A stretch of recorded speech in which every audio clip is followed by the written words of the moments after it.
why Russia is giving its soldiers fake gear. Генерального штаба. Ты и черт ебаный. Нам нечем воевать, у нас нет снарядов. Там парни гибнут за нас. А мы тут сидим, не помогаем. Despite having the largest nuclear arsenal globally and having chopped off parts of Ukraine such as Crimea with minimal opposition, Russia encountered significant opposition from Ukraine. The Ukrainian defenders' strength forced NATO to aid in its defense, and the conflict soon turned into a drawn-out battle between Russia and a NATO-backed Ukraine.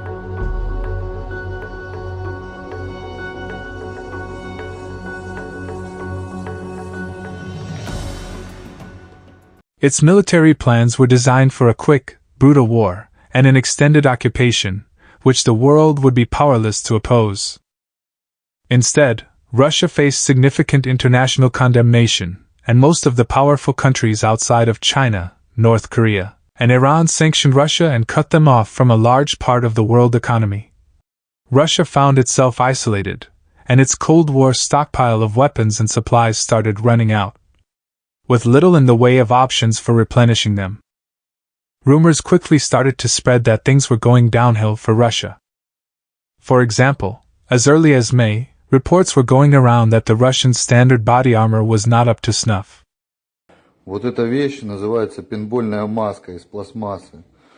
Но самая топчик, который есть, это тактические перчатки на ребенка. Потому что Although the course of the war is in Putin's hands, things do not look promising for Russia because as the war dragged on, photos were leaked of Russian soldiers who had been killed in combat, and few seemed to be wearing heavy-duty body armor. According to the Security Service of Ukraine, a Russian soldier was caught on tape asking his mother for money to buy better protective armor. Although Russia had provided its soldiers armor during this stage of the war, most of the gear was from the Cold War, and the quality was likely to have degraded over the decades. Russia has denied reports that they are running out of supplies, claiming the leaked conversations are Ukrainian propaganda. However, the evidence is piling up. Вот, выдали нам сегодня супер бронежилеты, страйкбольные, защищают от пневматики и собираются посылать на Украину в этом говне. Это подарки от Рудени, каски китайского образца, тоже непонятного происхождения и производства, из чего сделано непонятно. Military experts predicted that Russia would start to run out of key supplies as early as March, but it didn't deter Putin from pushing on with the war. In October, the first mobilization was launched, including a mass conscription of soldiers, including many from ethnic minority enclaves who felt they were being disproportionately targeted for service. The initiative was perceived as a disaster, with people protesting against conscription, while their family and friends were being sent to the front unprepared for combat. The supply problems soon became very clear. The trickle of complaints about poor armor and other supplies soon turned into a flood, as phone calls from mobilized soldiers revealed they were being given civilian clothing, rusted guns, and little in the way of supplies like first aid kits. Смотрите, что здесь происходит. Я сейчас лично еду домой. У нас в расположении ни кровати, ничего нету. Пацаны, вас не видно, только ноги. Many were forced to resort to buying their armor and gear, looting it from Ukrainian villages, or stealing it, sometimes from their fellow soldiers. What equipment they did have was often in poor condition, forcing the conscripts to DIY most of the fixes needed for their guns and uniforms. Even recruitment offices knew there was a problem, as many soldiers were told to bring their gear prior to reporting for duty. Жгуты! У меня на вас на всех жгутов не хватит, мужиков. Автомобильные аптечки потрошите, берите оттуда жгуты. However, good gear did not come cheap. Many families reported spending a month's salary on the gear a draftee would need to go into combat.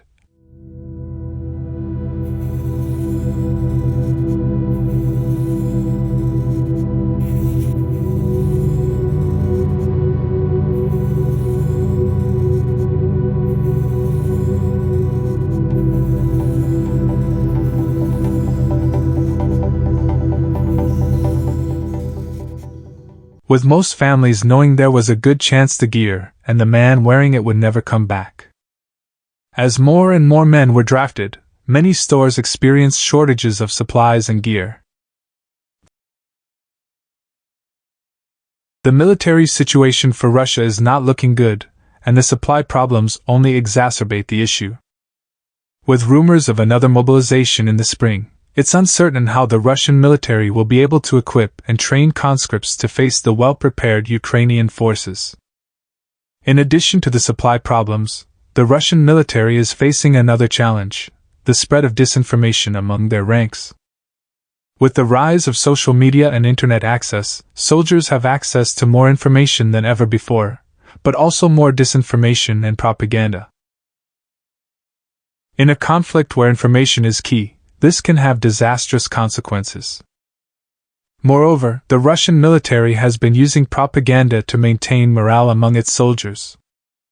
In November 2022, the Russian Ministry of Defense released a video showing Russian soldiers singing and dancing while preparing for combat.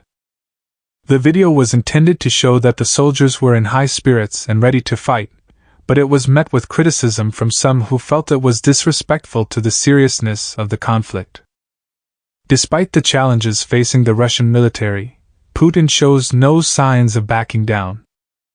И при угрозе территориальной целостности нашей страны, для защиты России и нашего народа, мы, безусловно, используем все имеющиеся в нашем распоряжении средства.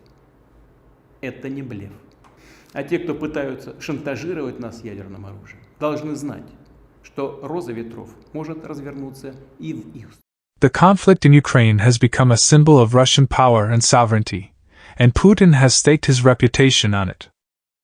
As long as he remains in power, it seems likely that the conflict will continue, with or without the support of the Russian people.